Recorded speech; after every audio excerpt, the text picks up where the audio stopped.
Jason Atkins here, joined by Mike Grundy. Mike, how you doing? I'm good, thanks, good. Good. Looking forward to the Wonderboy Till matchup that's coming up real soon? I'm excited for it now, to be honest. I mean, it's, just over a week away, UFC Liverpool, massive event. One of my training partners, Darren Till's on it, against Wonderboy. And, Wonderboy's ranked #1. And I am going to guarantee that Darren's going to take that #1 spot and he's going to beat Thompson on the night. Obviously a big night for Liverpool, what with the Champions League final as well. How do you think the party's going to be if he does actually pick up the W in that fight? Oh yeah, it's going to be crazy. I mean, the Liverpool fans get behind their own fighters.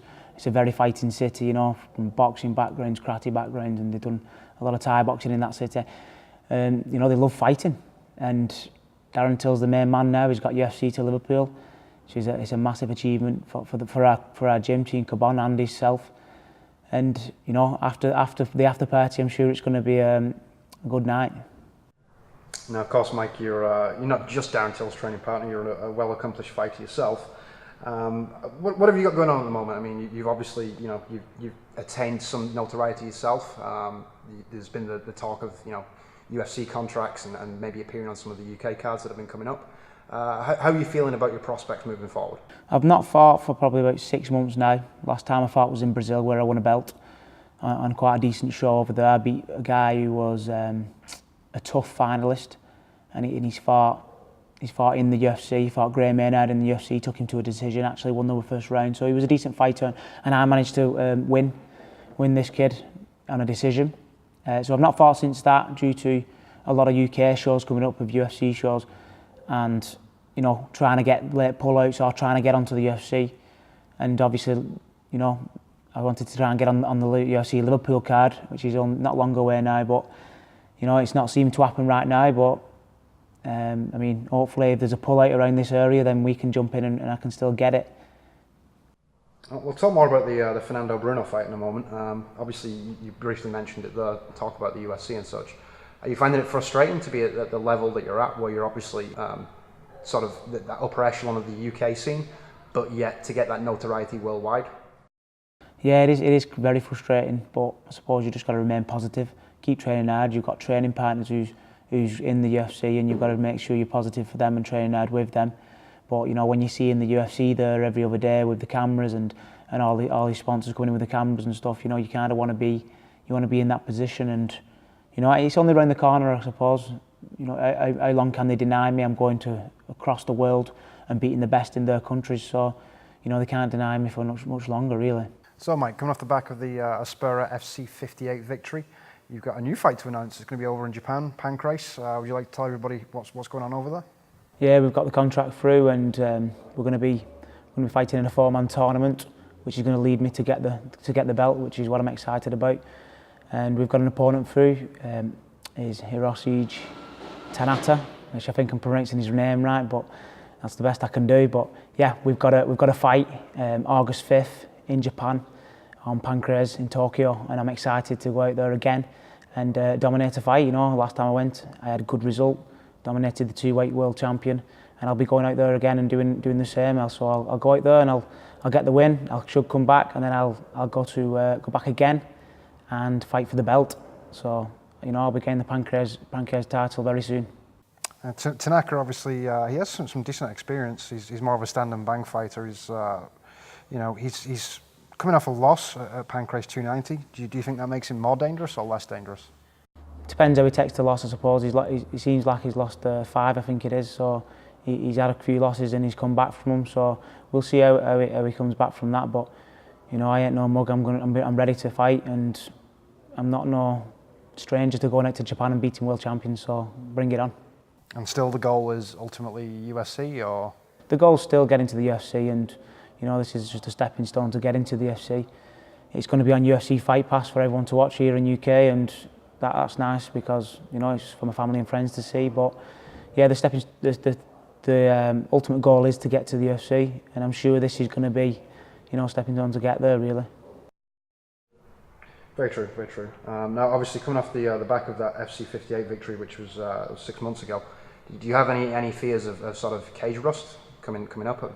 Obviously, 6 months layoff, it's fairly considerable. Yeah, not at all, really. I don't feel any ring rust. I'll be in there and I'll be confident. Every fight I go in, I'm confident. I know I'm going to win, and I'll be ready on the night, 100%. I think with obviously doing the camp that you're doing at the moment, that's going to keep you in fine form. Obviously, we've seen a lot of video coming out of that camp.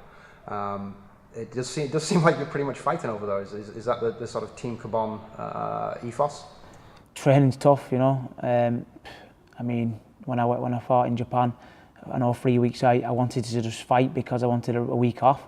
Because the training was so hard, I wanted to just get the fight done right the way, get the win, and then have a week off, you know. That's how hard it is in training, and I'm sure Darren's feeling similar right now. I mean, it is tough, but you know, our coach puts us through our paces, and he knows what each individual athlete wants and what he wants from them. So, you know, it's a special place down there. Obviously, in sort of a complete dichotomy of what Till is, you're obviously a ground and pound. I'm hesitant to use the term catch wrestler, but with as many submissions as you have, and being from Wigan, that's kind of what springs to mind is a catch wrestler. How important is it to carry that legacy for the Northwest?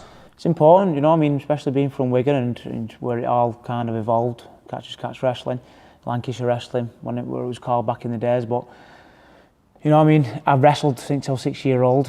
When I go into the fight, I mean, sometimes I just react. I just react to if I see a takedown, I'll take it.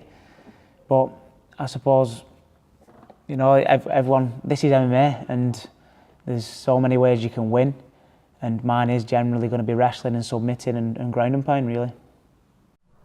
And moving forward, you obviously that 145 division of the UFC is ultra competitive at the moment. And it's one of the bigger money divisions. Who do you really want to see in the near future in sort of your I want to say win column? Who do you think you could take right now at the UFC? Is there any names that you would like to step in there with? Yeah, I mean, if I want to be in the UFC, then I will take any one of them in the 145 division.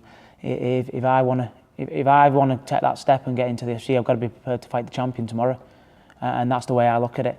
So I don't really like that some people pick and choose and the fights in the UFC. I'm ready now. I'm not mentioning any names in particular, but obviously there has been some recent controversy with Canning's over not taking fights. So refreshing to see somebody who's willing to just step up to the plate. Speaking of stepping up to the plate, obviously there has been a lot of talk coming mostly from Till in the camp about the UFC and yourself. Do you see a future there, or do you think there's other opportunities outside of that? I mean, there's definitely a lot of opportunities for me to fight all over the world. I mean, I get a lot of contracts sent over, and people asking me to fight on their shows, big shows from everywhere really. But my goal is to be in the UFC, because that is the pinnacle of MMA, and that is where you're going to fight the best, and I want to fight the best. So I want to be noticed for my hard work, and that's where I'll be. Well, Mike, it's been a pleasure having this interview with you. Anything that you want to shout out before we close it down? I just want to obviously thank my family and friends, and I want to thank training partners and my coach for all that they do for me. Superb. And how can we keep up with you? Is there any social media accounts that we can follow? Yeah, if you just follow me on Facebook, Twitter, and Instagram, I'm on those. And you know, if you want to catch up and see what I'm doing, then follow those.